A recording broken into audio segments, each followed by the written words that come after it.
This is Chris Krohn for KSQD's Talk of the Bay.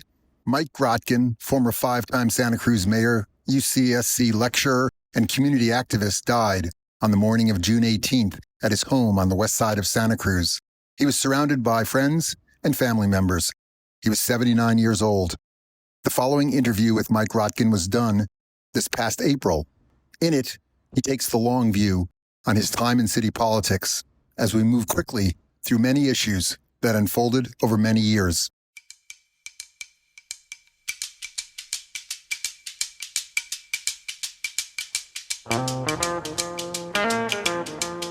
This is Talk of the Bay with Chris Krohn. We are back. Hello, Santa Cruz, Watsonville, Capitola, Live Oak, Scotts Valley, and the San Lorenzo Valley, too. And may I also give a shout out to Salinas and Monterey. Welcome to Talk of the Bay.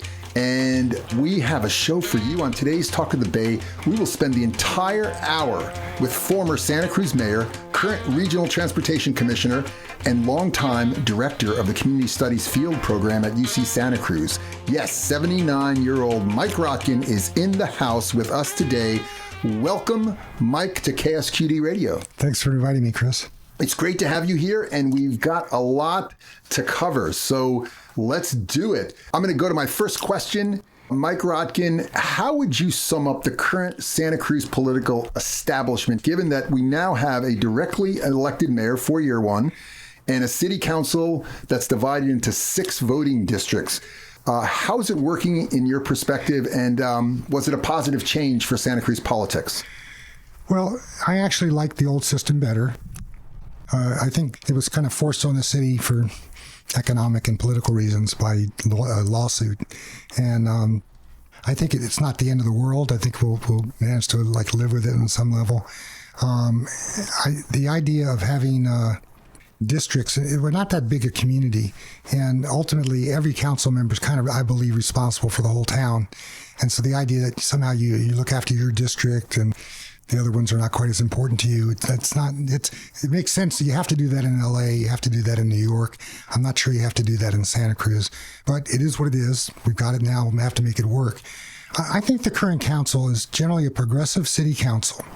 I think you and I have differences, I know, about growth questions. The city council has sort of had forced on it by the state massive kind of growth requirements for housing, tall in terms of being tall, and also everywhere downtown, not everywhere, mostly downtown. And I think the city, especially given Fred Keeley, our mayor's background at the state level of government, doing more to try and get the legislature to exempt cities that meet their fair share of housing requirement, which the city of Santa Cruz has done. And it makes sense. If communities are saying we're not going to build any affordable housing, I understand why the Latino caucus and others in the legislature have had enough, say, we're going to make you build housing if you're not going to do it. But when a city builds its fair share of affordable housing, they should be left to decide where it goes and what form it takes. And getting back, I just want to don't want to leave the current system. Sure. Right now, it's a 4-year elected mayor. I want to hear if you also don't agree with or didn't want to see that change. And also, there's a March election and then also a June election, depending on if it's a presidential year or not. And then we have a second election. It seems like there's a sink of money there. And also, do you agree with the 4-year position? Does that work better? I think if you're going to have districts, you probably need a mayor. And I think 4 years isn't that long. Frankly, you know this yourself from your own experience. Even if you hit the ground running and you have got some idea of what you want to accomplish, things move slowly. It's difficult to get projects done, And so the idea of having 4 years to actually get something accomplished, because if you only had 2 years in office, like members of the Assembly or the Congress, you don't get much done, in 2 years. I mean, you get stuff started, but you really need more time. And so I think having a mayor who can provide some kind of direction for that 4-year period, but you don't want a lifetime mayor. You want 4 years is great. Maybe Keeley announced initially that he was only planning to have one term, and I think that'd be great. It'd be nice to have somebody else, take that over and see what we do with it next. But I think having somebody with, some political experience, make the meetings run well. The meetings run pretty well. You and I have both been on the council when there's been some problems with the meetings, when they're till 2 a.m. and they didn't get things done, and people get frustrated that they've come to a council meeting and they have to leave, they have a job. They got to leave before the decision actually gets made. And so I think it's probably not a terrible thing to have. If you're going to have district elections, which we have, to have a 4-year mayor, I don't think it's the end of the world. I want to talk about your trajectory, your political trajectory. J.M. Brown, who we both know, reporter for the Sentinel. Was a reporter. He was a reporter, yeah. I think he's up in Sacramento now, or is he at the county? I think he's an aide to somebody in the San Lorenzo Valley. Yeah, okay. He talked about your political evolution. How would you characterize your political journey? 5 years as mayor, 26 years on the Santa Cruz City Council, and then many years now working with Metro. Is it less how you've changed or more about how the way the city has changed? Because that's what JM also brought up. Well, I think it's self-serving, but I don't think my politics have really changed in any dramatic kind of way. I think I've become more pragmatic about things. I think there are things I would have, put a lot of energy into that were not going anywhere that I wouldn't do now because I could sort of see that it's just going to be fruitless, and you don't live forever and you might as well pick things you can get done. But what's happened is we initially had a progressive movement here that was quite united. There weren't caucuses or divisions or sides or something. The 4 council members, but not just them, the public, tended to support, all agreed on all the various projects and things that were being done. And let's take the issue of development. And there was definitely an anti-development attitude in that progressive movement. But on the other hand, people realize you got to approve some housing, some stuff's got, has to happen. So almost every project, and maybe if not every project that came in front of us, we took a story off the top. We required more parking because the neighbors wanted it. We increased the size of the open space in the project, reduced the number of units and so forth. But we approved the projects. So we can see a lot of affordable housing in town that was built during the 80s when that council was doing that kind of stuff. And there was agreement on social issues, that we should fund more social programs. There wasn't a fight about that within the progressive movement.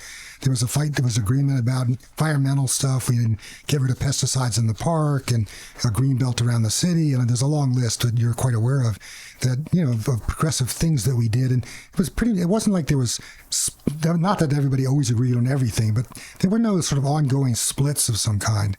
But what happened it became a real split in 1996 over the Terrace Point project, when in the past, both, for example, there was a fight over the factory outlet that took place. And Cynthia Matthews and I, who were running for council after that happened, we were off the council. We had been on the council. I'd been on the council, she had not, but we were running for city council. And the city council... You were against the factory outlet. Yes, and the council had approved by a 5-3 or whatever it was, 5-2 vote, that factory outlet was down by where the Chestnut Street. Right, where Maynard put his apartments in later on. Exactly. And so there was this proposal for this project, and we were against it. The downtown merchants were against it because they thought it would draw energy away from the downtown and their businesses. The progressives generally supported it, made things happen. So Cynthia and I got overwhelmingly elected in that, that would have been in 92 after the earthquake, that we got elected. And, there was a sort of unified progressive movement. There was no other progressives running against us. There were conservatives who thought, we should develop the factory outlet.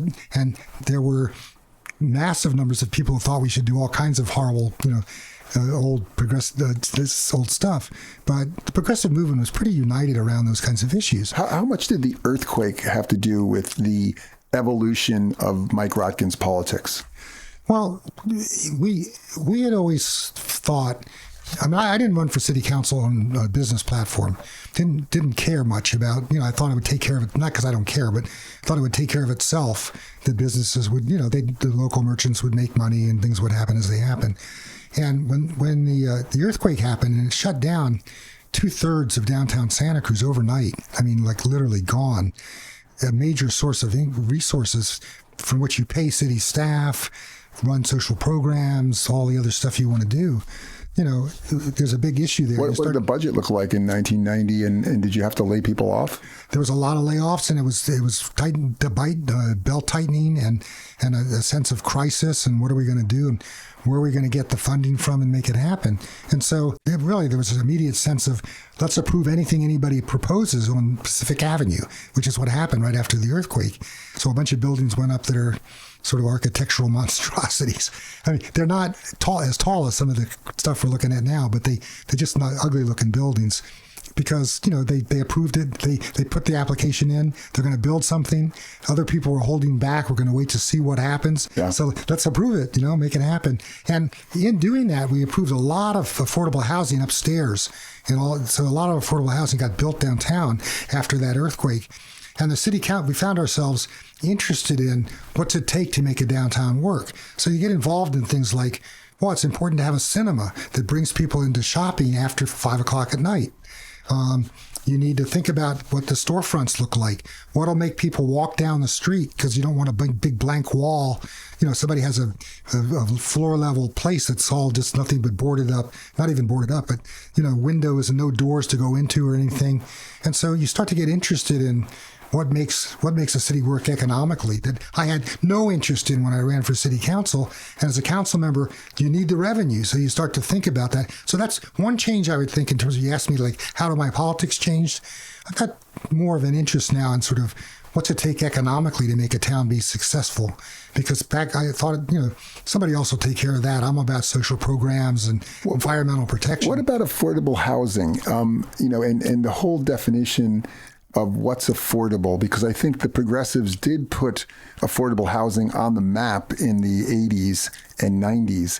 And right now, and you alluded to it before about we're meeting some of our goals for market rate or market rate housing. We've surpassed that. Yeah. For some of our low income housing, we're meeting the state's requirement for how much you right. And so right now, a lot of these units are going to people who have 120% of the median income, which is well over $100,000. If your salary is over $100,000, you still qualify for some of these quote affordable units. So what it does is dilute the notion, and a lot of people talk about this like, well, what's affordable now? What maybe used to be green, green this and green that. Now it's affordable. Like, what's affordable? Because a lot of people can't, qualify for this and of course the folks who make the decisions are going to go for the upper income folks, when they see them, I'd rather, somebody $50,000 versus $100,000, I'm going to qualify that $100,000 person. Well, I think what you have to have, and I think the city does this, is make sure that there's adequate number of houses produced in all the various categories, some of which are 30% of median income, ones as low as 15%. And there needs to be more emphasis on those. One of the places where you and I have disagreed historically is, I think, I would describe you as a maximalist on some level. That's a both good and a bad thing, in that, going like, if we shouldn't build anything if it's not really what we really want, we shouldn't do it. And I think I've learned more about it than I always sort of believed. You need to kind of compromise these things a bit and approve a project that's, not everything you might want, but that you get some of the housing that you're looking for. And where you draw that line, that's a political battle. It needs to be discussed and talked about, and has to be reasonable. So, for example, when you opposed the corridor plan, here was a plan that, from my point of view, meant we're going to build not 12-story buildings, but 4 or 5-story buildings along major corridors, do something to really improve the transportation system so we don't have to build as many parking spaces, and it doesn't affect the neighborhoods behind them. I thought this is a really good way to get some affordable housing built. I understand your view. The neighbors didn't like it. They hated it and stuff. And so you kind of go with the populist idea, like, if I understand it, let's do what the people want. That's not. But they did want, and we could have gotten them to buy into affordable units, like 3, 4, 5 stories of affordable housing. They didn't believe that they were going to be affordable when the housing was built. Right. And so we have a lot of that downtown right now. But that's a political fight, and you have to get it. You have to get a council that's willing to, insist on getting a certain level of improvement. But I think the reality is that while you were in office, there's a criticism. You turned down projects that I think, on the balance, should have been approved. from your point of view, the City Council now is approving a project that has too much market stuff and not enough of deeply affordable stuff. Those are political differences that are, you don't have to be crazy on one side or the other to have a view about that matter. But I think it really comes down to it, because the extent to which you don't provide a kind of a middle ground of some sort that build, because you got people for sure on the west side who think if you don't have a single story ranch house on 5,000 square feet, it's a rabbit warren. It's a Soviet bloc style housing. And that's not fair. I mean, apartments, people can live very comfortably in nice apartments. Again, it comes down to the question of what do they cost? Can people and again, you're probably not going to put totally no job homeless people into these houses, but you can put people who work right now cannot afford to rent in Santa Cruz, teachers, firefighters, police officers, people that work for the RTC, people that work for the transit district, work for city government and the public works department. They can't find a house in Santa Cruz that they can afford to live in. You can provide, if you provide enough subsidy, and it does take subsidy, which is why I think there's a tax measure that they're working on now to try and make that happen. If you provide enough subsidy, you can actually build some of that stuff and people can afford to actually live in these units. So again, the question of whether people trust local government to produce affordable housing or just think, oh, it's all the same stuff. These guys, they're all just in it with the rich people or something. I don't think that's the case with the current city council. We can agree to disagree, because yes, we can. That's exactly what's going on with the current city council. I don't know if you saw a couple of pieces I wrote recently in Lookout. I did. And when you have these outside developers coming in from Sacramento, from Brooklyn, New York, and from Texas, this guy Dinnerstein who bought 555 Pacific.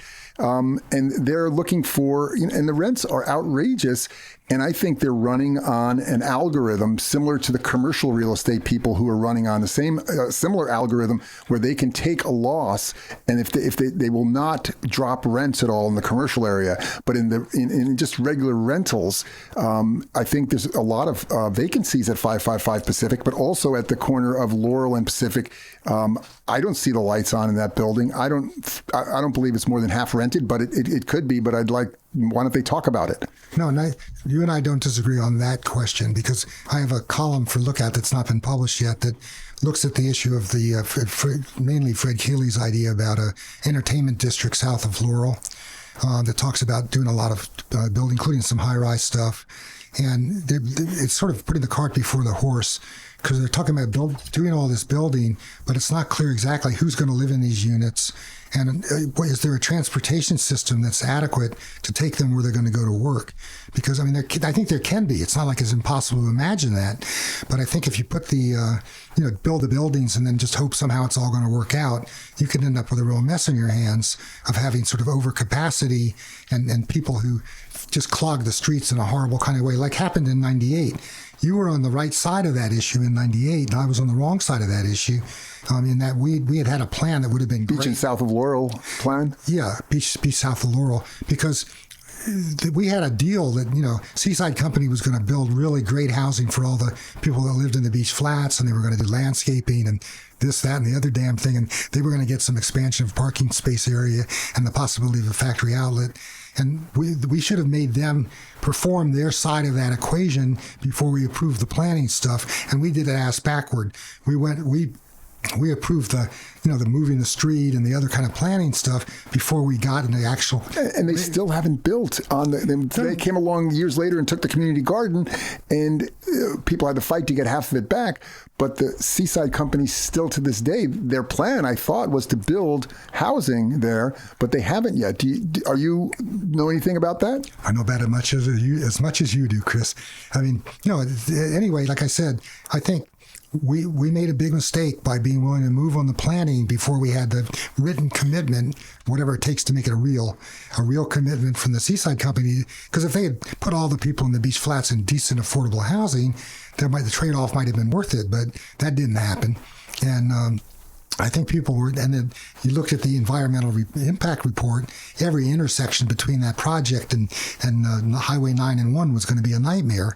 And so you guys were right to oppose Well, to the progressives' credit, before I got on the council, the Dolphin Lee works, the Sycamore Street, that works. Those are some good projects. No, we've got a bunch of great projects. And again, I think the secret to holding the progressive community together back in the 80s and early 90s really was this kind of compromise. That you approve projects, you reduce them in scale, you address people's concerns as much as you can within reason, and it's a balance. People don't get exactly what they want, but you hear them and you try and give them, some of what they're concerns about, so they don't have people, they can still park in front of their house. This is not San Francisco. People in Santa Cruz are not going to be willing to walk 3 blocks from their car to their house. They're just not.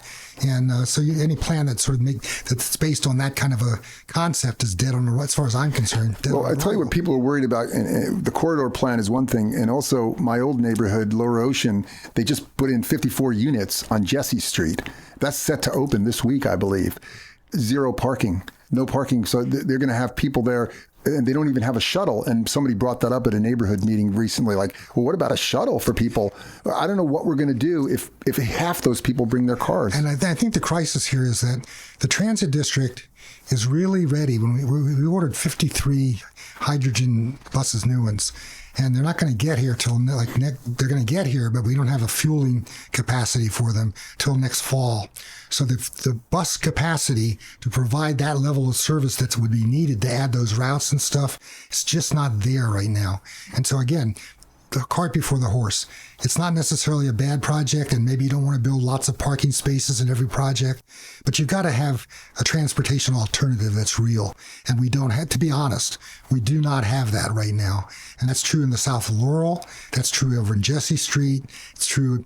I'm looking at the stuff over on Delaware. I don't know if you noticed there, but there's a massive amount of housing being built, the Delaware Extension. Yes. And there's a Route 20 and Route 21 goes over there, but it's not enough for what's going to happen if people fill up all that housing. This is KSQD Radio 90.7 and KSQD.org. My name is Chris Krohn, and this is Talk of the Bay, and we're talking today with Mike Rotkin, former mayor, former 26-year member of the Santa Cruz City Council, but he also had a long career up on campus as an educator, where I first got involved with him. I want to go back to the bus question and the hydrogen buses, Mike. Sure.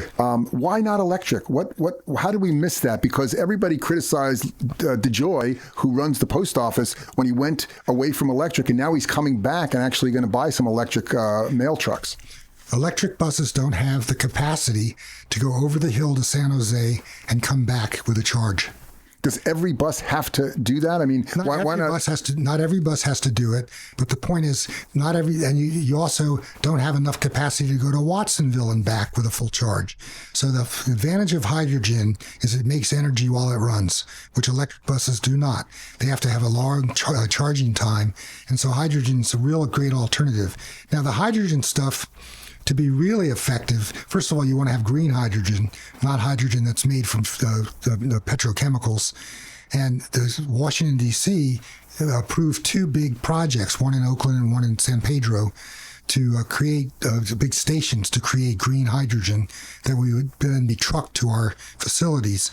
That would bring the price down for hydrogen fuel and make it green hydrogen. So it really is green rather than, green at the end, but not green in the process of production. Right. So we went with hydrogen because it really meets our needs for long distance travel that we have to Watsonville and over the hill. And again, you don't want to have a lot of different kinds of buses because then you need lots of different kinds of spare parts. People don't think about this level of detail. It's kind of mind-numbing. But, you need to have, if you have different size buses, different style buses, different ownership buses, different electric versus hydrogen, everything else, you need a huge parts supply. And just given supply line problems, that becomes very, very real. So we looked at that very carefully and made the decision that hydrogen, and we once had the biggest hydrogen bus purchase in the country, but San Mateo just bought more than us by a factor of 2. Well, this is a big issue with the current administration in Washington when he talks about a tariff and all the parts, maybe the vehicle's assembled here, but all the parts are coming from other countries. So the vehicle that's assembled in the U.S. is still going to be jacked up the price. Chris, with you tariffs. And I will not have a fight over what foolishness is going on in Washington, D.C. Well, let's do something we have a fight over. Is the city still in jeopardy of becoming what former council member Cynthia Matthews once called a subsidiary of the University of California? I think that battle is not. It's always possible that can happen, but the university has really started building affordable housing on campus. If you drive up to campus or walk up there or take your bike, I mean, there's a massive amount of housing construction going on. And the university resisted that for decades, and they finally cracked on some level. I wouldn't have put it where they're putting it. I would have moved it over more on the west side, but it's not the end of the world. I think it's only affordable if you get a nice grant or a scholarship. Well, I think in the end, they've got to bring the price of it down where students can afford to live there. But they are building a lot of housing, and that's going to make a big difference, because for years they just resisted. They had the idea, well, we'll house half our students. That's no longer their plan. They're planning to house about 3/4 of the students, and they should eventually house, not everybody, but 90% or 85% or something. Well, they're overjoyed with the building boom in Santa Cruz. Bill Domhoff said of you, the monument to Mike is what's not in Santa Cruz. Are we talking about, we are talking about protecting a way of life, end quote. What do you think he meant by that? I think he's talking about the 1964 general plan. Let me lay it out to you quickly. A nuclear power plant in Davenport, 2 new communities of 10,000 each on the Scaroni Ranch and the Wilder Ranch on the North Coast. Double-decking Mission Street. Originally it was going to be a subway under the highway, but that was too expensive. Double-deck it. Or if that didn't work, turn California and King Street into one-way freeway loops along the highway. 8 lanes of Ocean Street. 6 lanes of Chestnut Street, a loop that went down to the beach. 16-story towers on Frederick Street with affordable housing. A convention center for 12 conventions with 12,000 people on Lighthouse Field. I can go on, but believe me, that gives you some idea. I did not do this alone. I'm not even maybe the person that stopped it, but I played a big role along with a lot of other people in this community in stopping that plan. I left this off. Western Drive, 4-lane. I come across from the Highway 19, cut across the bottom of the university, through University Terrace, housing project, all the way down to what's now Wilder. And a convention hotel on Lighthouse Field. I said that with 12 for conventions of 12,000 people. So boy, that fight is one that I was right in the center of, played a big role in making that happen. I also played a big role, maybe I can say I take the main role, in shifting Santa Cruz from spending $80,000 a year on all social programs to what at one point when you were in the council, up to $2 million a year on social programs. So we went, it was a major change in sort of cities didn't used to fund social programs. They funded 3 little programs. The counties, in the state law, the county's responsible for funding social programs. We decided our citizens deserve a higher level of service, and big cities do that. San Diego, LA, San Francisco, Sacramento, but even San Jose.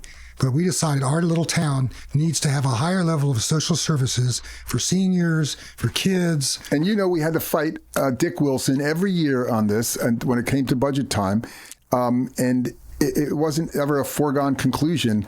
I remember you telling me a story one time about getting a green recycling bin, and Dick was like, "Oh my God, what's going to cost?" And you said, "Give me a number, give me a number." It wasn't Dick, actually; it was the public works director. Oh, just to get clear about it. And you said, didn't he say 500,000 or something? And you said, "My, it's a bargain." Jane Weed can take major responsibility for having a council member. For having pushed on the issue of curbside recycling. Initially, the staff said, it'll never work, cost us a fortune, not possible. We made money the first year on that program. We've made money almost every year since. We lost some years. It depends on world markets. Someone has to use those recycled stuff and pay you for it, or you don't. It doesn't. That's what I meant. I meant recycling too. You're right. Green waste came later. Office of Housing. How come the city? Quick, before you move on. Okay, go ahead. Sorry. No, just Office of Housing. Why haven't we ever had an Office of Housing? You have to ask what exactly... Or Department of Housing. You can set up departments, and you have to decide what's the value added. of having that department. So it's not impossible to imagine the Department of Housing, but it's also quite possible to think your Economic Development Department takes that as a serious responsibility. And I think they've had a section of economic development that's been focused on affordable housing. And that happened ever since the earthquake. I mean, a third of their work or something was affordable housing. I think the argument can be made, though, that housing has become such an issue in Santa Cruz that having somebody thinking about it all the time, acquiring properties, furnishing the city council with lists of properties that the city owns, things like that, instead of having to go do the research ourselves, which happened many times, trying to look at how do we, what properties does the city own? Where can we put affordable housing? Yeah, well, as I said, it's not like impossible to imagine adding that kind of department. But then, city budgets are really tight, so you literally can't ask that question without asking, what are we going to stop doing? This is Chris Krohn, KSQD 90.7 and KSQD.org. Our guest today is Mike Rotkin, and Mike, talk about the sugar tax. How did this is bizarre. They spent $2 million, Coca-Cola and Pepsi and all those folks. They outspent us 50 to 1. And it was 40,000 on the other on the pro side. There was no real community town hall and no real door-to-door conversations with voters that I'm aware of. It just seemed like voters seemed to believe the city council would actually spend the money on what they said they would, public health programs. Is that kind of the way you saw it, or something else? Am I missing something? Because the other two things, the empty homes tax and rent control, both were funded by corporate interests, and the corporations won in those two cases. Yeah. Well, on that tax, the sugar enhanced drink tax. Yeah. There was a ground game. I mean, there was a lot of precinct work done with that campaign, actually. The real key to it was that the health community came out really strongly about that and did a lot of education. You couldn't visit your doctor or anybody in Santa Cruz without seeing a pamphlet laying on the table about that thing happening. That, I think, made a big difference. But I also think somehow, I think people had a sense. I think most people know Coca-Cola sucks. It really is a health hazard for diabetes, particularly in low-income communities. Did you get 11 mailings too, like I did? Oh, I got from the other side from Coca-Cola. Yeah, massive numbers of them and stuff. They, in a way, you reach a saturation point. They only spend so much money before people don't care. When do people get pissed off? At what point, I'm just wondering, that you get so much mail stuffed in there and you see it's all from the same people? If you don't get pissed off, you at least have an immediate transition from it comes in the box and goes into the trash. Boom, boom, boom, or at least hopefully recycling. But that was an amazing thing, and that shows you that on some issues it's possible to mobilize the local community to stand up to incredible money from the corporate. No, we've done it many times, but that's probably the best example. What's the issue with the empty homes tax? It seems like something. I mean, who has a second home that they aren't going to rent? I mean, I never understood this. And the money that came in for over $1 million for the rent control initiative, which was very different than empty homes tax. This is a tax on a home that would sit for 180 days or more, right. And the person would pay a tax to whoever owned the house. Okay, Chris, without getting in the weeds, there are sort of actual complex realities of when things appear in terms of what people's general views are about issues. Sometimes timing is great, sometimes it's not good. This is the situation for rent control in Santa Cruz. You've got 3,000 we have a lot of small landlords here, 3,000 small landlords, unlike Berkeley, where most of the landlords, for example, are huge and have lots of units. If there's 3,000 landlords, they're mostly married and they've got a friend. That's 9,000 votes before you start a campaign. So I worked on 3 rent control campaigns. In 78, we lost by 72 votes or something like that. Next time we got more votes than the last time, but lost by 900 votes. The next time we tried it, we lost again by more votes than before, but lost by 3,000 votes. So you start off with an issue in which you only need, in order to pass something, like 16,000 votes or something, 20,000 votes, depends on the election. But the other side begins with 9,000 votes in their pocket before you start that campaign. Well, did you ever think of, and I've only thought about this Monday morning quarterbacking, is why not go after 5 or 10 or more units and only... There's all kinds of things you might try that might be, I'm not saying... Because in Santa Cruz, we do have some big landlords. I'm not saying rent control, sure. And I'm not saying rent control is impossible to implement. I'm just saying, and then put on top of that, let's put some stuff on top of that. The reason rent control went down in flames, I think, is not so much because it was rent control, but had to do with vacancy decontrol, which is something you need. Because it was definitely rent control heavy, and I think that there could have been a lighter version that could have passed. Because, as it passed, and the other thing has to do with populations of renters. Santa Cruz, back those first 3 times, had 53% renters. Now we have 56% renters. Santa Monica, 78% renters. San Francisco, 72% renters. Berkeley, 68% renters. So you start off with a smaller renter base. Again, these are the political realities of fighting a battle rather than the moral issues of what ought to happen. So you face that problem. And then the vacancy decontrol stuff had some poison pills in it. Like you could not kick a family out of your house to put your kids in there if you wanted to. That's like people go like, are you kidding? I can't put I get it. So I think that's why it failed, Chris. I think it didn't fail because, in general, people in Santa Cruz will never support rent control. It failed because the particular rent control was the strongest, as was advertised, the strongest ever produced anywhere. What about empty homes tax? Why did that go down? Because it passed by 66% in Berkeley, and it also passed in San Francisco. But it had to do with the timing. Because you're already people are on a roll. They say, they're at it again. So you have to wait for the right moment, and build. So again, it's strategic stuff that's not. You'd like to think it's on a moral level. What will people support that's morally sensible and that politically makes sense and economically? But a lot of times, timing is everything, and you go on a measure that should have been 2 years from now or 2 years ago, and you get your butts kicked. And I think that's what happened there. And just to be off on a tangent that you're probably not that interested in, but the recall happens. There were lots of reasons about it and other things going on. But the number one reason, from my point of view, for the recall, the voters had put down rent control 2-1. And you guys come and say, we're going to make rent control happen. We're going to vote in rent control. People go like, are you kidding me? Are you kidding me? And so there's, again, timing and the subtle stuff of day-to-day politics, really, really important part of what goes on. And most people don't have the, I won't say stomach, but don't have the patience for thinking strategically about, when can you put stuff in front of people? How strong can you go? Do some polling. It's not, have we got the right coalition together? Have we spent a couple of years building this thing and build? So I think that I'm a supporter of the empty home tax. Makes total sense. I'm a supporter of for sure for the sales, transfer sales tax. Berkeley made $26 million last year on their transfer tax. So I support these things, but you've got to be strategic. When do you put it in front of the voters? How have you built your case? How have you hopefully undermined the opposition? Well, rent control lost 60-40, not 2-1. Just want to make that. I'll stand corrected.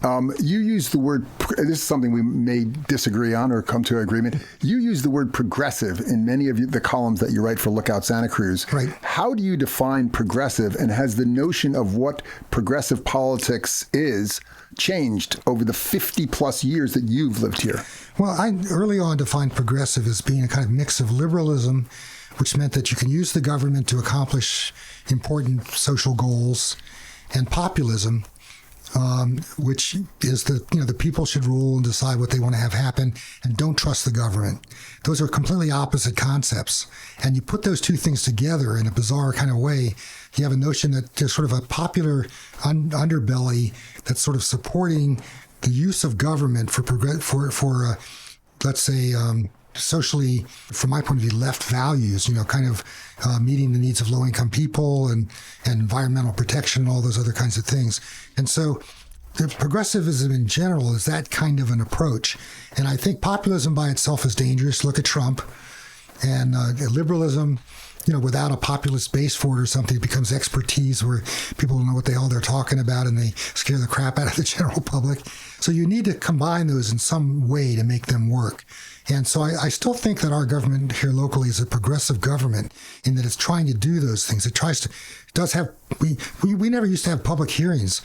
People on Western Drive woke up one morning with skip loaders and trucks all up and down the road, ready to start building a project from the '64 general plan. This was in the 90s. It's like, no, you have to have a public hearing. What do the people on Western Drive think about this? Do we want to widen our street anymore? Those kinds of issues. Well, I mean, look at you're calling this a progressive city council. They have undermined any sort of public input. During the Zoom meetings, for example, many cities had stopped doing Zoom meetings and went back to a hybrid of in-person Zoom. Our city council decided that they were going to continue that. They've cut a lot of, when you speak to the council about anything not on the agenda. Oral communication. It used to be at 7 o'clock. Then they started moving it around, and we all know one person who affected that greatly in the minds of some council members, and so it became this moving target. And now I hear it's at a stable place. We have not had town hall meetings. When we had the thing about the ceasefire in Gaza, people pleaded with the mayor to have the meeting at the Civic Auditorium. He had it at the city council chambers where very few people could fit inside. Most of the people were outside. So for me, progressive politics is a lot to do with listening and hearing from the people and having them direct the agenda, as you said, having public hearings on Western Drive. And I just feel like right now the developers come in and they check the box. Oh, we had that one meeting, and it's a Zoom meeting, and a lot of times you can't get through if you're calling up. They can cut you off at any time, but they check the box, and we had that one public meeting, and now we're going to put up 10-story apartment. Well, there's always a balance between hearing from the public and trying to actually get through an agenda and running the city and getting stuff done. And we probably differ about. I'm not going to defend the city council. I'm not in a position to do so. I don't follow day-to-day city council meetings like I used to. Me neither. And so I can't say that you're right or you're wrong about it. I do think that having a oral communication at a set time is important, and if they've moved back to that, that's good. I'm glad to hear that. I also think that it would be better to have 3 minutes for a comment and cut people off after the time available is over than make everybody talk for a minute, because you can't say very much in a minute. And let them speak at the beginning of the next meeting. Exactly, yeah. The ones who are left. Work something out like that. So I think those are things the council needs to stay on top of and pay more attention to on some level. I don't think this city council is trying to shut people out of the discussions. I think, again, the balance of you got this agenda, you want to get stuff done. I wanted to talk about this one thing about the social service funding that's related to this. When we first got the social service funding, we went out and did organizing work. It didn't just like we'll fund social services. We went out and did organizing among the nonprofits and their clients and had them come to city council meetings en masse. We spent 4 hours at the first council and during the budget hearing from people and stuff. And that went on for several years where people would come and they'd tell you what still was going on for years later too. But at some point people go, well, the city council's progressive. They're going to fund, what pretty much, they're not going to cut us unless they have to. There also was a it wasn't a policy, but a understanding that we wouldn't cut the social services a higher percentage than we cut the rest of the city budget. That went on for several years. But what happened over time is people go like, we spend all this time listening to people just bring your executive director and one client to tell us their story, and let's do this in an hour and stuff. Well, I'm sorry. That's where I'm in the big D democracy. Or maybe it's a little D democracy, whatever it is. But the idea that you don't give up the public forum on that level. You do the work. You show up at the meetings. You make the council do the right thing, even if they would do it anyway. And so they feel, they don't have for a moment's thought that, well, maybe we could cut a little more out of the social service budget, or maybe maybe we don't have to have as much big a hearing or this or that or something. So I've been to the Human Care Alliance. They have an annual meeting, given a keynote speech there a couple times, talking about this issue. That you got to keep organizing. You can't just depend on, well, let's just trust the city council. Well, honestly, where the city council, after I've been doing some thinking about it, where we fall down is that different members come on and off the council, and they have their interests in nonprofits. And so all of a sudden you have the competing interests. And I know that San Francisco, for example, gives each council member or supervisor a budget, and they can do it, give it to their social service. What we used to do is we funded all these programs, like 40 of them the first year and then up to 60 a little later on or something, ballpark. And we increased them if they got more money, and once in a while we had to cut them because we're cutting everything in the city government. Not much, but 3% or something. And we basically depended on, city has no social service bureaucracy. There's not a social service department, unlike the county. There's nobody that worked in the economic department, in the finance department. Somebody checks to make sure you spend the money on what you were given the money for, but there's nobody goes out and, are these programs working? Do they make a difference? The city council used to do that. We had a social service committee, and we went out and interviewed people and studied all of the social programs and came back and reported to the council. And we terminated one program. We tended to, occasionally move one up or one down or something. But the council, it was a political decision based on what the needs seemed to be out there for political actors elected by the public. What's happened now, city council has decided there's an algorithm, there's a formula we can come up with that'll tell us which need is more important, childcare or yeah, and it's politics too. It ends up being politics, I think. Well, whether it's politics or it's not a good way to do it, because you end up making decisions that are not consistent with support from the public for what you're up to. And the whole idea of funding on social programs depends on having a public in town that believes that's a good thing to do.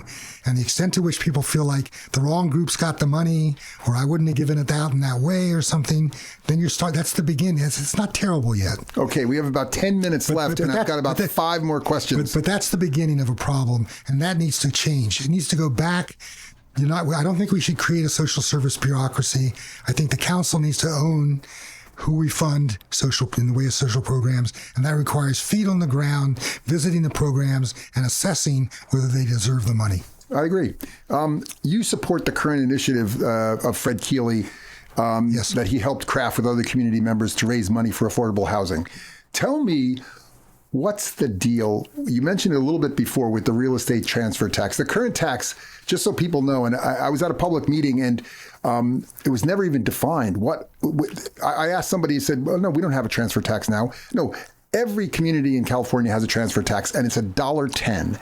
And it's $1.10 for every $1,000 of sales price. And 55 cents goes to the county, and 55 cents goes to the city.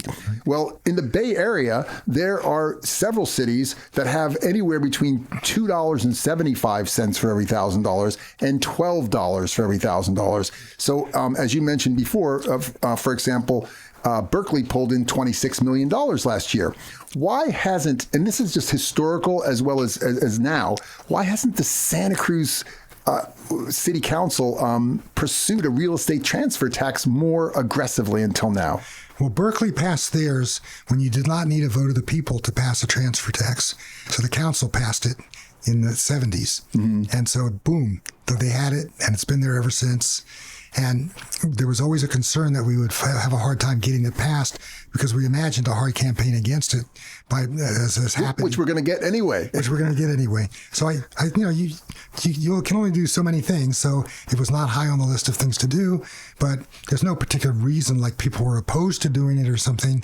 It just never became something that it didn't have a champion. It's a progressive tax, really. Of course, it's a very progressive tax, and it just never had a champion that stood up and made it happen. I mean, it's like Measure O, the green belt around the city. Probably should have happened a decade before or something, but it took, Andrew Morin and a bunch of people, I worked on that, other folks, decide, let's do this, we can make it happen. And you pop up and you decide to take the initiative. And why didn't you do it sooner? I don't know. we were busy doing something But the else. transfer tax we're talking about now is really wimpy, and it only goes after something like the amount over a certain amount over 1.8 million. Yeah, and also it's coupling it with another what I would call regressive tax, $96 on every homeowner. I assume there's a senior exemption for that, or is There is. There's a senior exemption and there's a low income exemption. And I don't understand why on the committee, as I understood it, they hold much better for the transfer tax, but yet Mayor Keeley kept that $96 in there to satisfy a real estate industry that really ended up not being with him. I don't know that. I can't speak to his motives. I don't know why he did what he did. I think he was trying to help the real estate industry and try to get them on board for the final ballot initiative. I don't know about that, but here's what I know. Because you know how much that tax will bring in, that parcel tax, you can bond it and bring it forward, which means you have money in year one or year two. Oh, you mean if the parcel tax? Yeah, okay. And you can use that money to begin subsidizing housing immediately and not wait for 5 years till the transfer tax gives you enough money to actually begin subsidizing housing. That's the real reason for it. And it's going to raise about $5 million between the two. But again, the way you'll get that is a bond can bring it forward. So you have several million in year one or year two, because you know within, not exactly, but pretty darn close to how much money it's going to raise over its 20 years. It also, the parcel tax never goes up.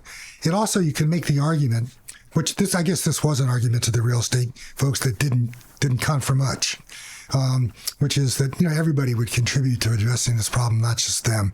And so you would hope that it would have some effect. I wrote a piece for Lookout that's going to be published hopefully soon that makes clear that this is a moral issue. These guys, if you want to talk about Trumpism in Santa Cruz, I don't think it's our city council. I think it's these guys. I think these guys are... And we're not geniuses for having bought a house here, many years ago that went up in price. In the right place in the right time. And the people who are... And the real estate industry that's making all this money off of it, it's not their, it's not their expertise. Sometimes you think, what's his name? Trump's sidekick there. Musk.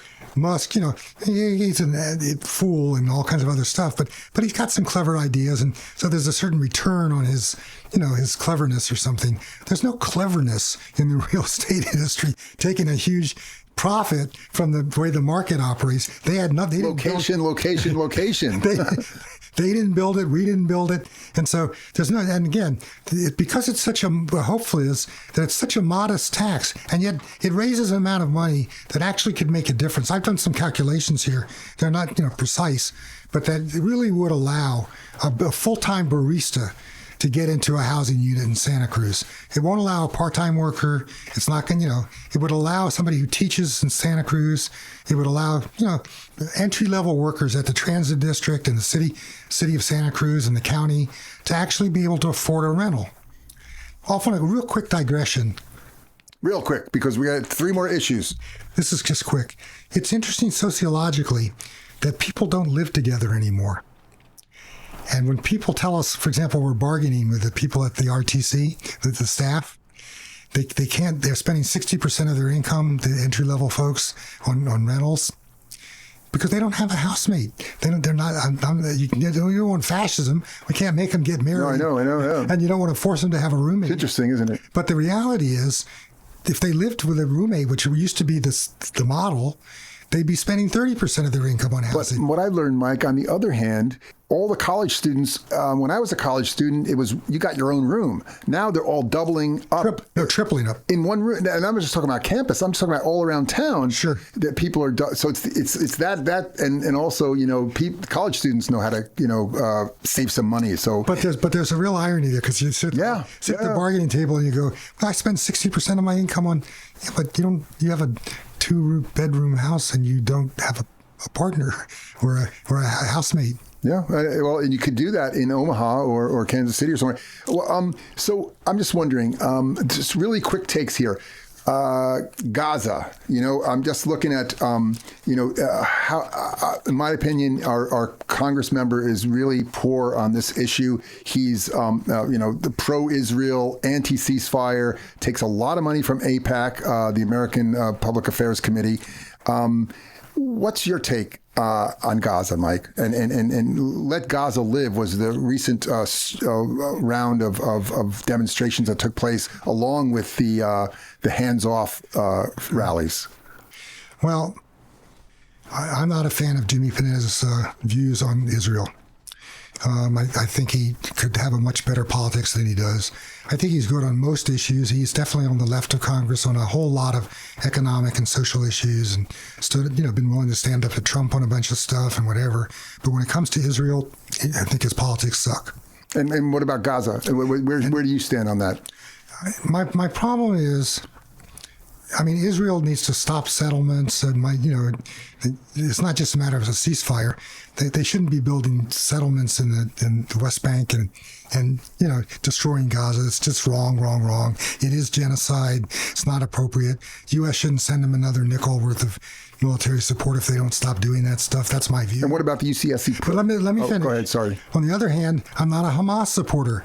I think they're crazy, and I think that. But to support Gaza doesn't mean you're a Hamas supporter. They've equated this. Let me be clear that I support Gaza and its right to be out from under the heel of Israel. But that does not make me think that, oh my God, Hamas, they're the guys, because I think they are playing a role in making it much more difficult than it should be to get rid of the Israeli stuff. So it takes two really difficult governments to make this happen, and it's very depressing. And in all my life, I've been involved in politics. I can usually quickly pick a side. I'm not a fence sitter on very many things, and I'm not a fence sitter on this. It's just to say, I don't see the easy solution to it. It's a nightmare, and I've been involved in protests, that they should get out. I've definitely sent many messages to Jimmy Panetta. I think personal messages work a little better than just whatever, but they're not good advice. Have not been effective. What about the UCSC? I don't know of a protest. Maybe you can correct me. Maybe during apartheid, but the recent protest, 126 people were arrested at the base of campus. I don't ever remember that many people. And what's your thoughts on that? I was arrested with 400 people in a demonstration over apartheid at UCSC. I've been arrested 15 times at UCSC. I think there's been a breakdown, real quickly, in that demonstrators now think somehow it's not civil disobedience. I'm going to break the law and I expect to be arrested for it, and then I'll see my day in court and make clear that I'm opposed to this so far that I'm willing to take some risk and punishment if necessary. It's more like, I have a right to stop traffic, to close the university down. You don't have a right to close the university down. If you do it, you should expect to be arrested. You should, it should be done nonviolently. You shouldn't be clubbed or, But now people are going to get suspended from campus instead of just go to the court of law. Exactly. And my view is that the first punishment for a demonstration should be mild, should be like a night in jail, which is what I've generally faced, or a small fine. If you come back and do it the same day, then you up it. Each time you come back, it gets increased. You realize you're taking a bigger risk, and that's what I would see happen if I were in charge of police stuff at UCSC. But it's been both sides of the problem, because the police think they get to sort of like punish the demonstrators, and the demonstrators think, I can lock arms with people and make you, use a pain compliance hold on me and then complain that you're using a pain compliance hold. No. If you resist arrest, expect a pain compliance hold. If you expect it, you can go passive, make them drag you. I've done that. Or walk with them after you're arrested or whatever. But there's been a breakdown of the old, what Martin Luther King understood. You protest the law. When they arrest you, you're arrested. You go to jail, or you do what. But you go limp. The King practice is. You can go limp, or you can decide to cooperate to the extent of walking, to the jail or the bus or whatever. That's a decision to be made. Well, we are at the end of our hour, Mike Rotkin. I didn't get to community studies program. I didn't get to police review, homelessness, desalination. Invite me back, Chris. All for the future. But I really appreciate you being on the show. This is Chris Krohn for Talk of the Bay. And my guest tonight has been Mike Rotkin, former mayor, city council member, and educator at UCSC. Thank you very much, Mike. Thanks for inviting me, Chris.